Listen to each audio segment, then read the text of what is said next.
번째 시간 신약 성경의 마지막이자 성경의 마지막 권인 요한계시록에 대해서 알아보도록 하겠습니다.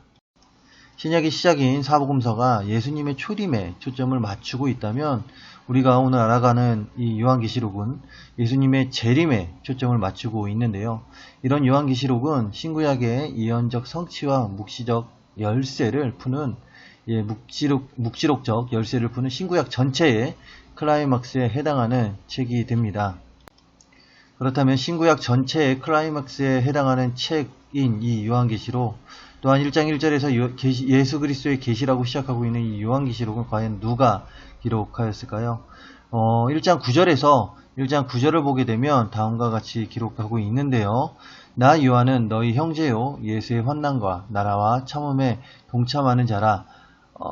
하나님의 말씀과 예수를 증언하였으므로 말미암아 반모라 하는 섬에 있었더니 아멘. 1장 9절에서 기록하고 있듯이 사도 요한이 반모섬에서 유배되어 있던 당시 하늘로부터 내려온 계시를 받아 적은 책이 바로 요한계시록입니다. 그렇기에 요한계시록의 저자는 사도 요한이 되고요. 그렇다면 수신자는 누구일까요? 바로 계시록 2장과 3장에 기록된 소아시아 7교회입니다. 그렇다면 계시록 2장과 3장에 기록된 이 소아시아 7교회에게 전하는 이 요한계시록의 주제는 무엇일까요? 요한계시록은 책 전체가 현재 하나님이 계시는 하늘과 우리 인간이 사는 땅의 구분이 이제 앞으로 사라질 것을 말하고 있는 면에서, 이렇게 있다는 면에서 믿지 않는 자들에게는 다가올 심판에 대한 경고를 주고 믿는 자들에게는 거룩한 삶을 살 것을 격려하면서 예수님의 재림은 백성들과 영원히 함께하기 위함이라는 메시지를 담고 있습니다. 예수님의 재림은 백성들과 영원히 함께하기 위함이라는 메시지를 담고 있는 이 요한계시록. 그렇다면 기록 목적은 무엇일까요? 첫째는 말세의 변천을 이해시키기 위해서 이 책을 기록하였습니다. 두 번째는 이제 교회의 사명을 깨닫게 하기 위해서 기록하였고요. 세 번째는 마지막 때의 교회가 받을 환난, 그 환난을 미리 보여주기 위함이었고, 또한 네 번째는 마지막 때의 교회가 어떻게 변할 것인가를 보여주기 위하여 이 계시록을 적었습니다. 또한 다섯 번째는 영광과 구원과 심판에 주님을 맞을 준비를 하기 위해서 이제 계시록을 적었고요. 다음에 여섯 번째 마지막으로 교회의 긍정적 승리와 영광을 보여주기 위함입니다. 자, 그렇다면 이런 6가지의 기록 목적을 가진 요한계시록은 3가지의 특징을 가지고 있는데요. 먼저는 상징적인 표현을 많이 사용하고 있다라는 것입니다. 상징적, 묵시록적 표현들이 많이 나오는 특징이 있는데요. 숫자들조차도 상징적으로 풀이가 됩니다. 4는 땅의 수, 7과 10은 온전한 수, 12는 하나님의 백성의 수, 이 밖에 12,000이라는 숫자가 상징적으로 쓰여지고 있는데, 현대를 살아가고 있는 우리들에게 있어서 익숙하지 않는 이 상징적 표현들이 많기 때문에, 이 계시록에는 많이 적혀 있기 때문에 해석하는데 어려움이 있죠. 더하여 구약을 바탕으로 이야기를 하는 특징이 있습니다. 상징적 표현, 즉 아까 앞에서 이야기했듯이 예를 들어서 이제 숫자들을 이야기했을 때 그 숫자들을 설명함에 있어서 그 구약을 바탕으로 설명을 하기에 구약에 대한 이해가 없다면 이 상징적 표현을 이해함에 어려움이 있습니다.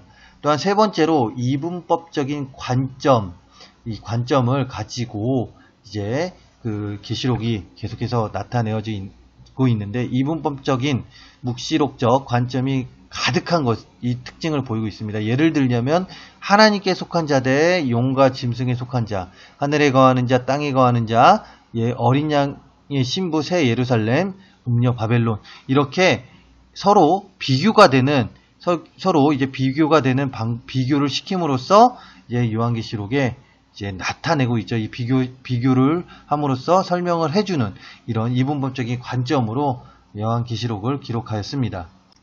이렇게 3가지의 특징을 가지고 있는 요한계시록, 그리고 또한 6가지의 기록 목적을 가지고 있을 뿐만이 아니라 주의 백성들과 영원히 함께하기 위함이라는 주제를 가지고 있는 이런 요한계시록은 당시 그리스도인들이 당해야 했던 고난과 순교라는 역사적 상황에서 예수님께서 죽음으로 악을 이기셨음을 강조하며 모든 믿는 사람들이 고난과 순교 가운데서 예수님의 참 제자로 살아갈 것을 당부하고 있습니다.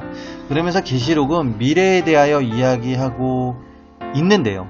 그렇지만 오히려 이런 미래를 염두에 두고 현재를 어떻게 살아가야 하는가를 가르쳐주는 매우 현재 중심적인 책이 바로 이런 요한계시록입니다. 그렇기에 요한계시록의 말씀 비록 해석함에 또한 이해함에 좀 어려움이 있지만 사실 요한계시록 재미있는 책입니다. 이 요한계시록을 통하여 많은 은혜를 받고 또한 가르침 가운데 미래를 준비하고 또한 그 미래를 염두에 두고 현재를 어떻게 살아가야 할지에 대해서 깨닫고 그 가운데 더욱더 성숙해져가는 우리 모든 크리스찬들, 우리 주의 백성들이 되기를 간절히 소망합니다. 요한계시록을 알아본 가운데 성경 갖고 알아가기 신약편 이제 마무리가 되었습니다. 마태복음부터 이제 성경 27권, 신약이 27번째 권인 요한계시록까지 다 봤는데요. 각 권의 이제 저자 및 또한 수신자들, 그리고 또한 주제, 또한 기록 목적 특징들에 대해서 알아봤습니다. 성경을 읽어감에 있어서 그 특징과 또한 기록 목적을 알고 있다면 그 성경책 각 권에 대해서 이해가 더 쉬울 것이고 또한 각 권의 기록이 무엇을 말씀하고 있는지에 대해서 잘 알 수 있을 텐데요. 지금 이 신약 알아갔던 이 시간들이 우리 모든 듣는 이들에게 큰 도움이 되기를 간절히 소망하며 그 가운데 이 성경 말씀을 통하여 더욱더 깨닫는 우리 모두가 되기를 간절히 소망합니다.